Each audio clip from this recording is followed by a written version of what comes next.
Թեման շարունակելով ընդհանրապես մի հստակեցում այդ միջադեպի հետ կապված ամենաուշագրավ հատվածն այն էր, որ դուք գիտեիք, որ տոն է, մարդիկ եկեղեցում լիքն են եւ դուք ինչու փորձեցիք մարդկանց միջով ճեղքելով անցնել հասնել խորան։ Երբ որ ուշացած են գալիս եկեղեցի, սովորաբար վերջում են կանգնում, աղոթում են, ինչն էր պատճառը խորան մոտենալու, եւ երբ որ ձեր թիմակիցները ասում են սադրանք, հիմա սադրանքը ո՞րն է, որ դուք դիտմամբ եք գնացել, որ սադրանք լինի, չեմ հասկանում, երբ որ դա անվանում են սադրանք։ Այս հստակեցումը արեք, ինչու ճեղքեցիք անցակ։ Երկրորդ դուք Ռուսաստանում խոսում եք, որ Հայաստանը դեմոկրատական երկիր է, բայց օրինակ քաղաքական ուժերից մեկը միասնության թեմվերը ահազանգում է, որ նրանց տարածք չեն տալիս մեծամորում եւ իրենց կամավորների հետ կապված ճնշումներ են գործադրում։ Հիմա եթե դեմոկրատիա է, սա ինչի մասին է խոսում։ Եվ նաեւ մի հստակեցում դուք Պուտին-Փաշինյան զրույցը երբ որ մենք տեսնում ենք, բավականին ոչ դիվանագիտական էր, բավականին բաց էր խոսակցությունը, բայց դրանից ավելի բաց էր փոխվարչապետի հայտարարությունները դրան հետևած։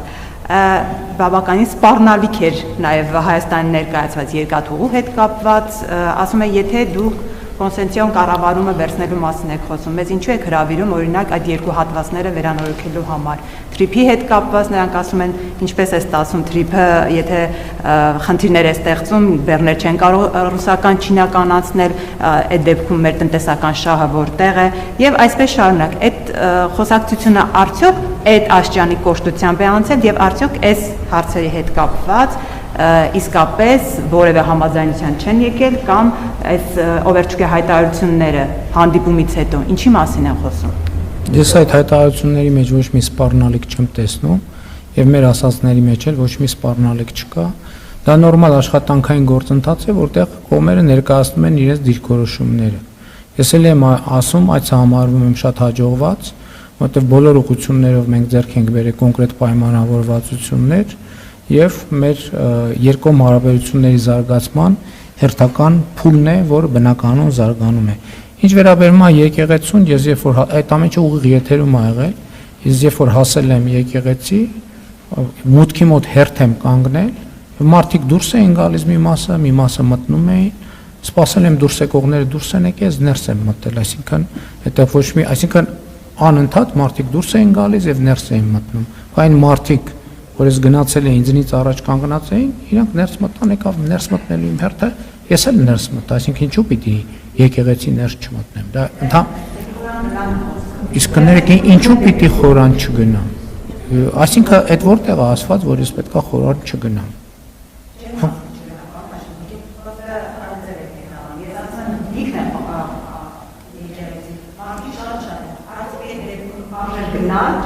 Կներեք, բայց դուք այնտեղ եք եղել, տասնյակ մարդիկ դուրս էին գալիս, տասնյակ մարդիկ ներս էին մտնում։ Այսինքն եթե դրսից դուրս եկող չլիներ, ներս գնացող էլ չեն լինի։ Տասնյակ մարդիկ դուրս էին գալիս, տասնյակ մարդիկ ներս են մտնում։ Այսինքն հո առաջի անգամ չի, որ պատարագա կամ ծաղկազարդ է տեղի ունենում, այսինքն բոլորս էլ գնացել ենք տասնյակ անգամներով եւ այդ process-ը մարդկանց անդադ խոսք կա, ինչու՞ մա խնդրեմ։ Ինչ վերաբերվում է տարածք տալուն կամ չտալուն, ես ինչ կապ ունեմ որևէ մեկի սեփականություն տարածք։ Մեր կուսակցությունն էլ է բողոքում եւ ուրիշ կուսակցություններ են բողոքում, որ անշարժ գույք վարձակալության գները բարձրացել են եւ նաեւ դժվար է տարածք գտնել։ Բայց ինչ անեմ։ Գիտեք, ես հասկանում եք, ես հարցը չեմ հասկանում։ Իշխանություն ես որևէ մեկին չեմ ճնշում։ Բայց ես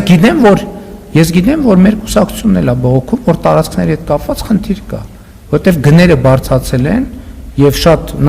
շատ փող ունեցող մարդիկ են մասնակցում եւ մասնակցում են մեծ փողեր են դնում, դրա արդյունքում շուկայում պահանջարկը մեծանում է, գներն էլ թանկանում են։ Այդ նույն խնդրեմ մենք ունենք։ Շնորհակալություն եւ վերջին հարցը նաեւ այդ։ Պարոն վարչապետ, նախորդային Պուտինի հետ